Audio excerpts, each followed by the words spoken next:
नमस्कार दोस्तों, न्यूज़ नशा में मेरे खास कार्यक्रम विजय फैक्टर में आप सबका स्वागत है। आप मुझसे जुड़ चुके हैं, इसके लिए आप सबका तहे दिल से शुक्रिया। अमित शाह जी हमेशा क्रोनोलॉजी समझाने की कोशिश करते हैं, तो आज एक क्रोनोलॉजी समझते हैं और ये सारा विजय फैक्टर जो आज का है, इस क्रोनोलॉजी के आस-पास बना हुआ है। क्रोनोलॉजी ये है कि राहुल गांधी की वापसी होती है संसद में, अविश्वास प्रस्ताव पर बात होती है। वो अपना रिटर्न जो लिखा हुआ जवाब लाए थे, जिसमें नोट्स थे, पॉइंटर्स थे, कुछ फैक्ट्स थे, वो साइड में रख देते हैं। कहते हैं दिल की बात करूँगा, दिमाग से नहीं करूँगा, दिल की बात दिल तक पहुँचती है और उसके बाद सीधा हमला शुरू हो जाता है प्रधानमंत्री नरेंद्र मोदी पर। हत्यारा बताया जाता है। पूरी बीजेपी को, उसकी विचारधारा को, सबको हत्यारा बताया जाता है। किसका हत्यारा? भारत माता का हत्यारा, भारत माँ, माँ भारती जिसके नाम पर बीजेपी का पूरा वोट बैंक चलता रहा है। राहुल गांधी को पता था कि ये बातें एक्सपंज कर दी जाएंगी। तो 2 घंटे बाद राजस्थान के मानगढ़ में पहुंचते हैं, क्रोनोलॉजी देखिए, वहां यही बात दोहराते हैं। 2 दिन बाद दिल्ली में प्रेस कॉन्फ्रेंस करते हैं, वहां यही बात दोहराते हैं। थोड़े और गंभीर होके ये बात दोहराते हैं। उसके बाद वायनाड चले जाते हैं और वायनाड में अपने इलाके में जाकर भी यही बात दोहराते हैं और इस बार स्वर और ज़्यादा तीखा हो जाता है और शब्दों के बाण और ज़्यादा तीखे हो जाते हैं और सीधा-सीधा पॉइंटर्स में आपने यानी मोदी ने 2 मिनट मणिपुर पर बात की। 4 महीने से आप कहाँ थे? आप वहाँ क्यों नहीं गए? आपने मणिपुर में हिंसा रोकने की कोशिश क्यों नहीं की? क्योंकि आप राष्ट्रवादी नहीं हैं। ये है खेल। क्योंकि आप राष्ट्रवादी नहीं हैं, आइडिया ऑफ इंडिया का हत्यारा राष्ट्रवादी नहीं हो सकता। भारत का हत्यारा भारत को प्यार करने वाला नहीं हो सकता। जिस दिन ये मुद्दा उठाते हैं, उसी दिन राजस्थान के मुख्यमंत्री भी नरेंद्र मोदी को घेरते हैं और वो कहते हैं कि पार्टी में कुछ गड़बड़ चल रही है बीजेपी में। मोदी की आजकल कोई सुनता नहीं है, बड़ी खदबदाहट है वहाँ पर और विद्रोह होगा, अंदर से विद्रोह होगा। फिर वो कहते हैं कि हमारे कामों में पंचायती करते हैं ये बीजेपी वाले, हमने तो कभी नहीं कहा कि बीजेपी और संघ के रिश्ते खराब हैं। ऐसे कह के उन्होंने चुटकी भी ली और सीधा-सीधा बीजेपी को और प्रधानमंत्री को ले रहे हैं निशाने पर और राहुल गांधी भी ले रहे हैं प्रधानमंत्री को निशाने पर, तो ये क्यों ले रहे हैं? क्या ये सही रणनीति है? इस वजह फैक्टर की विवेचना करते हैं। कुछ लोग कहते हैं कांग्रेस में कि साहब ये रणनीति ठीक नहीं है, क्योंकि चौकीदार चोर है का नारा 2009 में 19 में पिट गया था। लेकिन कुछ लोग कहते हैं तब और अब में फ़र्क है, तब कांग्रेस अलग-थलग थी, अब 26 पार्टियों का इंडिया नाम का पॉलिटिकल फ्रंट है, एक बात। दूसरी बात है कि वो चौकीदार चोर व्यक्तिगत तौर पर माफ़ कीजिएगा, नरेंद्र मोदी से जुड़ा हुआ था और अब ये राष्ट्रवाद वाला जो नया जो चोट पहुँचाने की कोशिश की जा रही है, ये प्रधानमंत्री से जुड़ी हुई है। प्रधानमंत्री से जुड़ी हुई है और प्रधानमंत्री के बहाने मोदी सरकार, पूरा संघ परिवार, पूरा बीजेपी, पूरी उनकी विचारधारा को एक झटके में कटघरे में ला देती है और मणिपुर की आग, मणिपुर की हिंसा, मणिपुर का 3 महीने से चल रहा तांडव, सुप्रीम कोर्ट का हस्तक्षेप, महिलाओं की रोंगटे खड़े कर देने वाली नग्न अवस्था में जो परेड कराई गई, उसकी तस्वीरें, ये जनता के दिमाग से हटने वाली नहीं है। ये मणिपुर तक असर नहीं है, पूरे देश भर में असर है। जब दुनिया भर में असर हो सकता है, तो देश में असर क्यों नहीं होगा? जब दुनिया भर में इस बात का विरोध हो सकता है, तो क्या हिंदुस्तान में 70-75 करोड़ महिलाएँ इसका विरोध नहीं करेंगी? वो क्या भूल जाएँगी? स्मृति ईरानी जैसी कुछ महिलाओं को अगर छोड़ दिया जाए, जो पॉलिटिकल कारणों से उनको कुछ दिखाई नहीं दे रहा, वो अलग बात है, उस बहस में हम जाना भी नहीं चाहते। तो राष्ट्रवाद पर चोट करना कांग्रेस का कहना है कि अब नहीं चोट की तो कब की करेंगे। अगली 2024 में भी प्रधानमंत्री होंगे नरेंद्र मोदी तो फिर सीबीआई और इनकम टैक्स और दूसरी जांच एजेंसियों का, ईडी का इस कदर सहारा लिया जाएगा कि अधिकांश क्षेत्रीय दल के नेता तो जेल में होंगे या 10 साल, 15 साल सत्ता में रहने के कारण क्षेत्रीय दलों की आर्थिक हालत और खराब हो चुकी होगी। या फिर ये निरंकुश शासन और ज़्यादा बढ़ता जाएगा और फिर कोई मौका ही नहीं मिलेगा वापसी का। तो अब चोट करना ज़रूरी है। अब जब प्रधानमंत्री स्टिकी विकेट पर हैं, अब जब बृजभूषण शरण सिंह का मामला आता है और प्रधानमंत्री चुप रहते हैं महिला पहलवानों का, अब जब मणिपुर जलता है पूरी दुनिया देखती है और प्रधानमंत्री चुप रहते हैं, अब जब महंगाई चरम पर है, अब जब बेरोजगारी चरम पर है, अब जब आर्थिक हालात सामान्य हो जाएंगे ऐसी कोई सूरत संभावना दूर दूर तक नजर नहीं आ रही। अब जब विपक्ष एक हो रहा है, अब जब विपक्ष ने वोटों के मामले में एनडीए की बराबरी करीब करीब कर ली है, अब जबकि कहा जा रहा है कि 3 से लेकर 5% का स्विंग कुछ भी कर सकता है। संजय कुमार ने तो अपना एक आर्टिकल में भी लिखा था कि अगर 5% का स्विंग होता है तो बीजेपी की 229 सीटें होंगी उनके खिलाफ होता है, और एनडीए की और इंडिया की सीटें यानी राहुल प्लस कांग्रेस प्लस की सीटें 224 पर होंगी, और इससे ज्यादा का थोड़ा सा हो गया तो कहानी कहां से कहां जाएगी आपको देख सकते हैं। तो इसीलिए राष्ट्रवाद पर चोट पहुंचाना जरूरी है, क्योंकि उससे पूरा जो बिल्डिंग खड़ी है बीजेपी की, वो सियासी बिल्डिंग वो धराशायी हो जाएगी। और बुलडोजर किसका चलेगा? बुलडोजर राहुल गांधी चलाएंगे। एक तरफ राहुल गांधी मोहब्बत की दुकान की बात करेंगे, दूसरी तरफ इस तरह से ललकारेंगे, इस तरह से दहाड़ेंगे, इस तरह से चोट पहुंचाएंगे। ये स्ट्रेटेजी बनती हुई दिख रही है। ये क्रोनोलॉजी अमित शाह के समझ में आ रही है, मोदी जी के समझ में आ रही है। हैरानी की बात है, ये लोग विरोध भी नहीं कर सकते। ये जब जब कहेंगे कि साहब माँ भारती और भारत माता का कत्ल करने का इल्जाम लगाया राहुल गांधी ने, तब तक उनको ये बात शब्द दोहराने होंगे, और तब तक लोगों को मणिपुर याद आ जाएगा और राहुल गांधी की बातें फिर से याद आ जाएंगी। तो ये भी एक दिक्कत की बात है, और इग्नोर भी नहीं कर सकते, क्योंकि राहुल गांधी मुद्दा छोड़ने वाले नहीं है।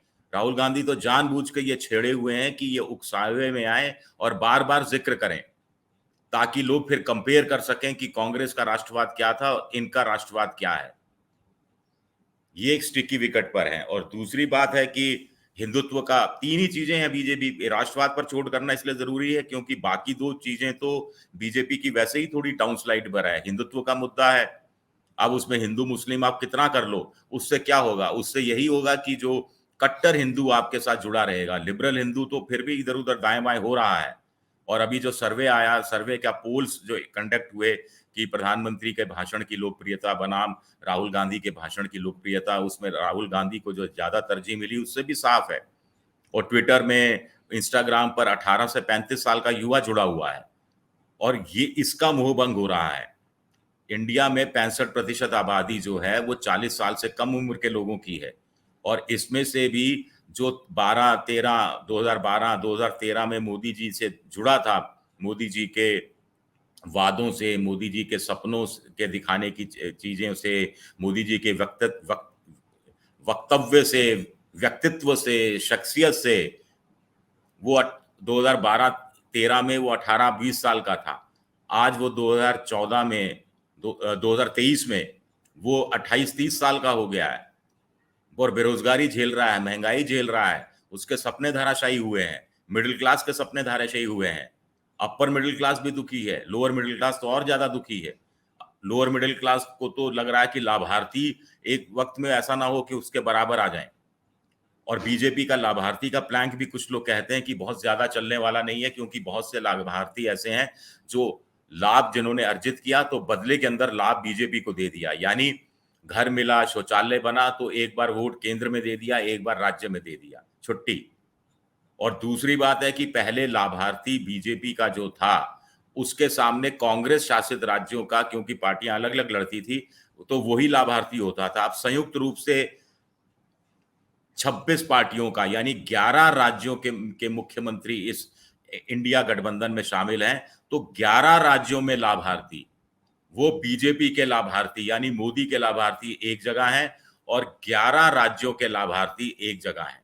तो आप समझ सकते हैं कि लाभार्थी बनाम लाभार्थी में किसको फायदा होगा, और जो अब तक फायदा एक तरफा फायदा उठाता रहा है उसमें भी विपक्ष की हिस्सेदारी और ज्यादा बढ़ जाएगी। तो ये भी चिंता खाई जा रही है बीजेपी को। और ऐसे में राहुल गांधी को लगता है कि ठीक दिल पर चोट करना और उस जगह तीर चलाना जहां पर सबसे ज्यादा चुभे वो बहुत ज्यादा जरूरी हो जाता है।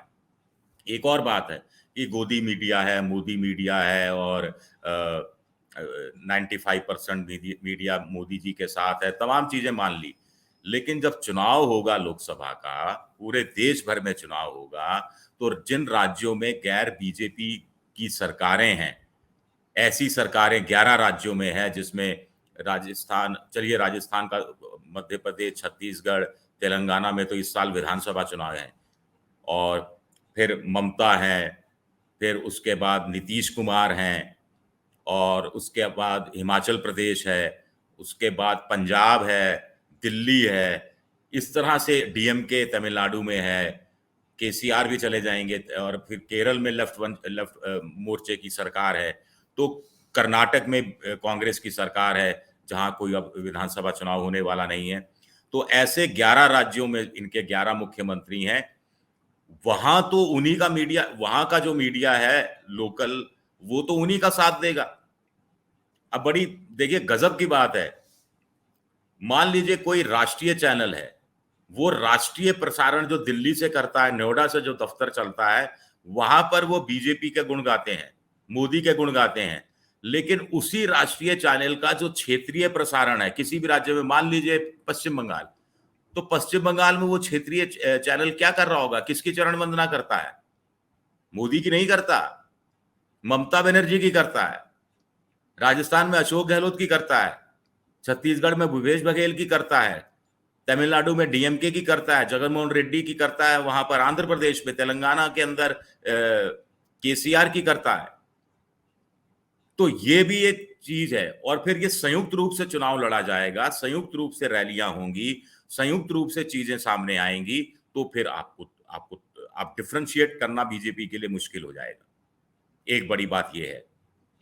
फिर जो क्षेत्रीय दल पावर में है, उनके पास भी पैसे की कमी नहीं है। वैसे तो बीजेपी के पास अथाह पैसा है, 600 करोड़ रुपया रोज इलेक्शन फंड में जा रहा है देश भर में, और इसका करीब करीब लोग कहते हैं 70% के आसपास सिर्फ बीजेपी के फंड में चला जाता है, जिसमें इलेक्टोरल बॉन्ड भी हैं, जिसके अंदर चुनावी चंदा दूसरे रूप में दिया जाता है, जिसमें 20,000 रुपए तक का बेनामी चंदा होता है, जहां पर पर्ची कटाने की जरूरत नहीं होती। तो ये पैसा क्षेत्रीय दलों के पास भी जा रहा है। इसीलिए कुछ लोगों का कहना है कि बीजेपी को इस मुगालते में नहीं रहना चाहिए कि अपोजिशन ठन ठन गोपाल है, और ईडी के छापे, सीबीआई की रेड, और ये सब इसीलिए मारी जा रही हैं कि इनका स्रोत, पैसे के स्रोत को रोका जाए, कम किया जाए, खत्म किया जाए, ताकि जो चंदा देने वाले हैं वो चंदा देने से पहले हिचकें, थोड़ा डरें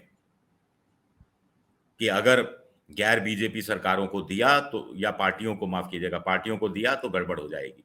लेकिन फिर भी कहानी दिलचस्प होती जा रही है। कुल मिलाकर क्या मोदी इसका तोड़ निकाल पाएंगे?